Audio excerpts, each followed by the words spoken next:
La Fondation de France fête cette année ses 50 ans. 50 ans d'engagement pour faire éclore et faire vivre des projets qui bénéficient à tous dans tous les domaines de l'intérêt général. 50 ans à défricher des voies nouvelles, proposer des solutions innovantes qui peuvent changer la donne avec des valeurs fortes, l'engagement, l'exigence, la créativité et la proximité. C'est ainsi que s'est construit en 50 ans le premier réseau de philanthropie en France qui grandit de ses interactions, se nourrit de ses échanges pour donner vie à des idées et développer des projets. Cette année encore, ce concours des lauriers nous permet de mettre à l'honneur 5 projets exemplaires, innovants et inspirants. Je remercie vivement l'ensemble de nos partenaires pour leur collaboration, l'entreprise BMM qui désignera également son coup de cœur, l'association Solexine qui nous héberge, le musée de Grenoble et le lycée professionnel du Clos d'Or.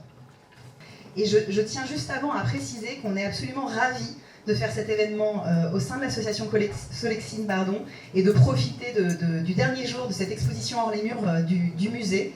C'est la première fois que la Fondation de France fait une remise de laurier au sein des locaux d'une association.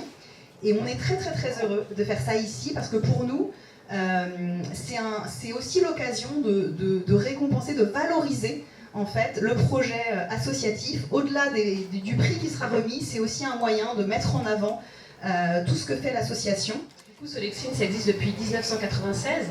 On a passé nos 22 ans là. Et ça a été créé par une douzaine d'associations qui agissaient dans les champs du développement culturel, de l'insertion professionnelle, de l'éducation populaire, dans le but de permettre une pratique artistique et culturelle aux gens qui y avaient difficilement accès, non pas avec, a priori, une volonté d'insertion, mais plutôt pour ouvrir des temps et des espaces où s'épanouir et construire et nourrir une construction personnelle. Ici, ça fait 20 ans qu'on travaille sur le fait que des ateliers artistiques avec des intervenants professionnels, ça a un impact plus que positif sur les fragilités qu'on peut avoir les unes et les autres, et sur le fait que des gens dits normés, en venant se frotter à des personnes plus bancales, transforment le regard qu'elles portent sur la notion de collectif, sur la société et du coup aussi sur elles-mêmes. Il y a presque 2 ans, on a bien failli passer, pris dans la refonte de l'insertion vue depuis les fenêtres du département et pris dans la baisse généralisée des financements publics. On a pu éviter la fermeture définitive que parce qu'il y a une mobilisation considérable des adhérents et des adhérentes.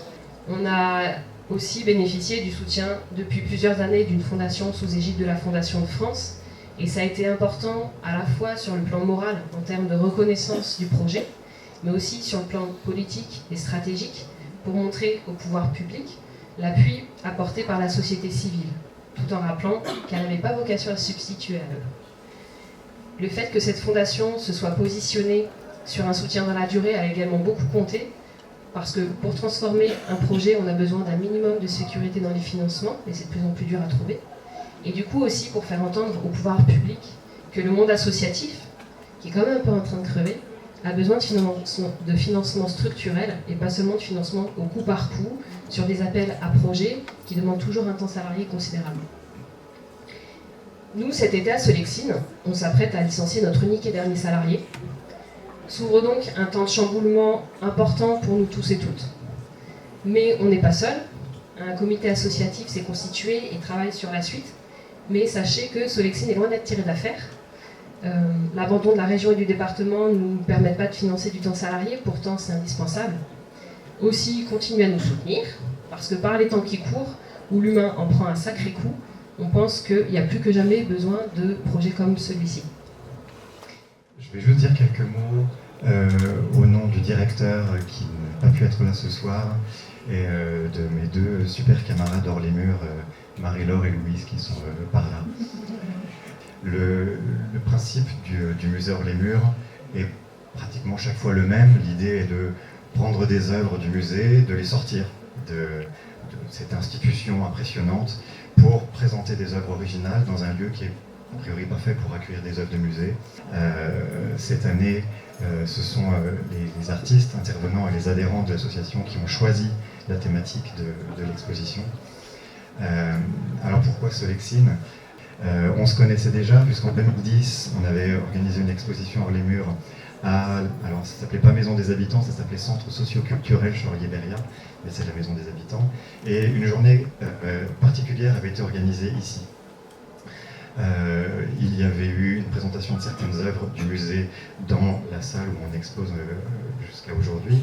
Et puis il y avait eu en parallèle des présentations d'œuvres réalisées par les adhérents.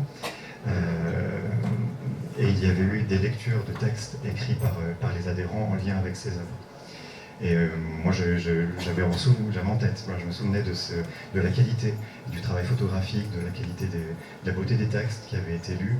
Et c'était presque comme une évidence, finalement, de revenir ici pour organiser une exposition. Pour moi, Solexine, c'était d'abord ça, cette qualité artistique. Et avec mes collègues Louise et Marie-Laure, on a passé 4 semaines ici, on a pratiquement vécu ici.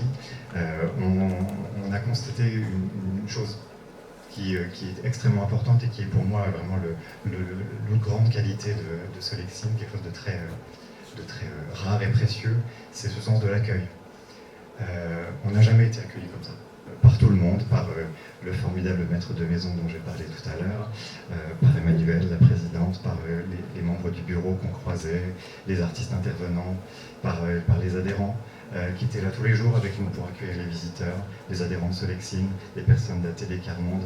Et ces rencontres sont extrêmement importantes dans le principe même du projet du musée hors les murs. Un partenariat, un riche partenariat avec aussi des structures autour qui nous ont permis d'organiser toute une programmation, une belle programmation, que ce soit la Maison des Habitants, la MJC, la bibliothèque, la troupe de la Compagnie Générale des Planches, comment dire. Et donc voilà, à tous ces partenaires, et plus particulièrement à toutes les Solexiniennes et à tous les Solexiniens, au nom du musée, bravo et merci.